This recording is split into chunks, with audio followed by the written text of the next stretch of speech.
Mēneši jau sens. Tad, kad bija tāda līta, ka meklēja cilvēkus, kas grib mocēties spēlēt mandolinu.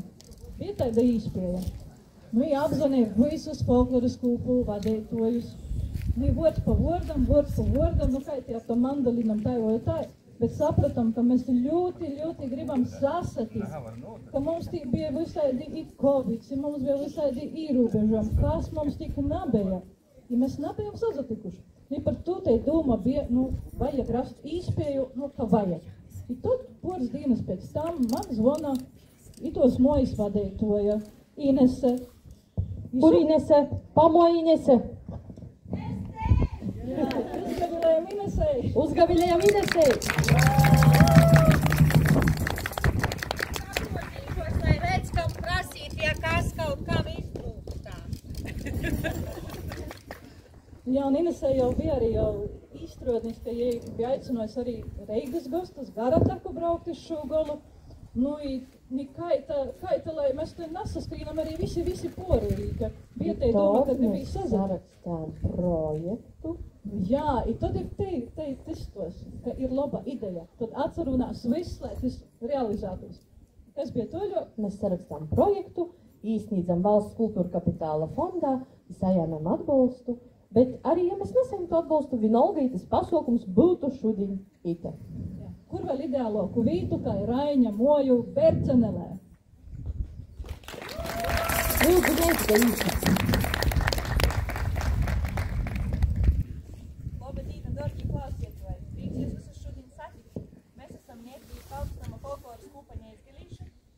Un mēs gribam jums tu sauņu prīka, kas nāk no mēs zīžam. Labs porā i varam izdomot eistu Latviju, bet vajag uzdomu visam. Ir eikoti, visu daliet ļamos. Par to jāsadzīt, kodas tik tolkas nav. Nu jā, kodu tolku tik nav, tolku daudz. Buļvu tolka, sīna tolka, siejas tolka, izskaidrēt, koda vēl tolka. Nu, pašu galva aizmirsis, sūdu tolka. Nu, kur te bez sūdu tolkas? Nu, tad izsadzīšam par tam tolkam.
Sirds leiksmo, to viņi gribīs kaut skaistu dzīsmu uzdīdot. Kur vēl labāk tu dzīsmu var sadīdot, ja nāizīt pie kaimiņa gostūs? Nu tad, lai šodien arī skaņ mums dzīsmu par gostūm.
skupainieca Galīši un badeitoja Evelīna Ašķiļaņecai.